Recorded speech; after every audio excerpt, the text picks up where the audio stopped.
కాపాడుకుంటూ వస్తున్న ఆ సూక్ష్మజీవుల్ని మీరు 3 నెలల నుంచి 6 నెలల్లో మీ భూమిలో పెంచుకుంటున్నారు అని అర్థం. అంటే ఆ అద్భుతమైన సూక్ష్మజీవులు మీ భూమిలో పండించే పంటలకి అన్ని పోషకాంశాలని తయారు చేసి ఇచ్చే అద్భుతమైన సూక్ష్మ ప్రపంచాన్ని మీరు మీ భూమిలో అనుష్ఠానం చేసుకున్నారు అని అర్థం, అంతే, ఇంకేమీ లేదు.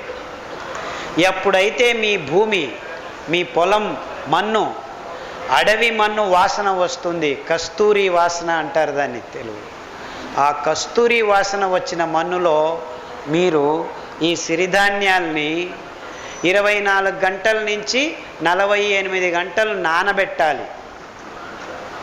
మీరు విత్తనానికి వేసే ముందు 24 గంటల నుంచి 48 గంటలు నానబెట్టాలి. 48 గంటలని ఎందుకు చెప్తున్నానంటే, వర్షాకాలంలో అయితే 24 గంటలు నానబెట్టి వేసేస్తే పర్వాలేదు.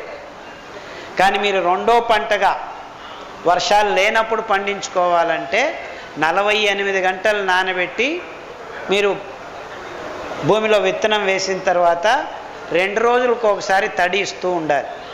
ఒక 4 రోజులు ఇస్తే మొలక వస్తుంది. మొలక వచ్చిన తర్వాత మీరు వారానికి ఒకసారి తడి, అండుకొర్రలకి 6 తడులు చాలు. కంకి కట్టిన తర్వాత మరుసటి రోజు ఒక్క తడి ఇస్తే ఇంకా 10 రోజులు మీరేమీ పట్టించుకోవాల్సిన అవసరం లేదు. కంకి గట్టి అవుతుంది. ఆరామంగా 70 రోజులకు మీరు కోత కోసుకొని, కొద్దిగా పచ్చిగా ఉన్నప్పుడే కోత కోయండి, లేకపోతే విత్తనాలు రాలిపోవడం మొదలు పెడుతుంది. ఆ సాలు మధ్యలో మీరు కొన్ని నువ్వులు, కొన్ని వెర్రి నువ్వులు, కొంత గోంగూర విత్తనాలు, ఉలవలు, అలసందలు అన్నీ కలిపి పెంచుకుంటే మీకు ఏ క్రిమి కీటకాల బెడద బాధ ఉండదు. కానీ సిరిధాన్యాల్లో చాలామంది ఇబ్బంది అనుకుంటారు, అది ఇబ్బంది కానే కాదు. సిరిధాన్యాలు ఎక్కడ పెంచుతారో అక్కడ పక్షులు రానే వస్తాయి.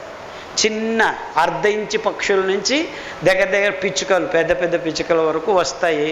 ఆ కంకి కట్టినప్పుడు 4-5 రోజుల తర్వాత వచ్చి తాగిపోతాయి, పాలు తాగికొని పోతూ ఉంటాయి అన్నమాట. తర్వాత మళ్ళీ మీకేమీ ఇబ్బంది కాదు, కంకి కడుతుంది, అవేమీ ఎక్కువ తినలేవు. కానీ మీకు అదృష్టం ఏమిటంటే పక్షులు వస్తే ఆ 4 రోజులు పిక్కలు వేస్తాయి. అంటే మీ భూమి ఇంకా ఫలవంతంగా తయారవుతుందన్నమాట. అది అద్భుతమైన విషయం. అంటే మీరు సిరిధాన్యాల వల్లనే 10 ట్రాక్టర్లు ఎరువు తెచ్చి వేసినంత 3 రోజుల్లో జరిగిపోతుంది మీకు.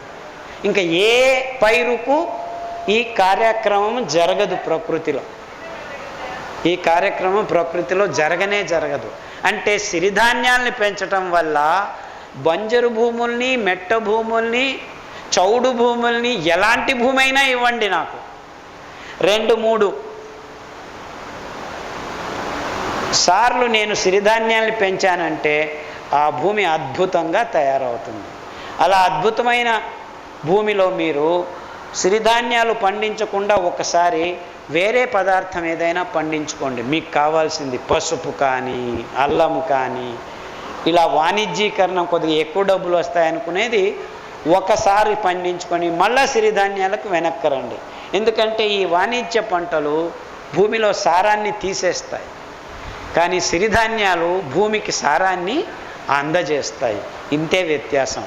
అంటే డబ్బులకు డబ్బులు వస్తాయి, భూమి సారవంతం. ఇలా సంవత్సరాలు తరబడి 100 సంవత్సరాలు మీ భూమిని మీరు సారవంతంగా ఉంచుకొని మీ పిల్లలకి, ముందు తరాలకి అద్భుతమైన భూమిని అందజేసేదానికి వీలయ్యేది మీరు సిరిధాన్యాల్ని పెంచితే మాత్రమే జరుగుతుంది. ఇంకా ఏ పదార్థాన్ని పెంచినా మీ భూమి సారవంతం తగ్గిపోతూ వస్తుందన్నమాట. ఎందుకంటే ఆ పక్షులు వచ్చి మిమ్మల్ని దీవించేది దీనిల వల్లనే, ఇంకేమీ లేదు. అంతే, ఇంకా చాలా సులభం అన్నమాట. సో ఇంత సరళంగా పెంచుకొని, పంటల్ని పెంచుకొని, సుఖంగా భోంచేసి, ఆరోగ్యం మీ దేహంలోకి అదంతకదే వద్దు అన్నా కానీ వచ్చేస్తుంది ఆరోగ్యం.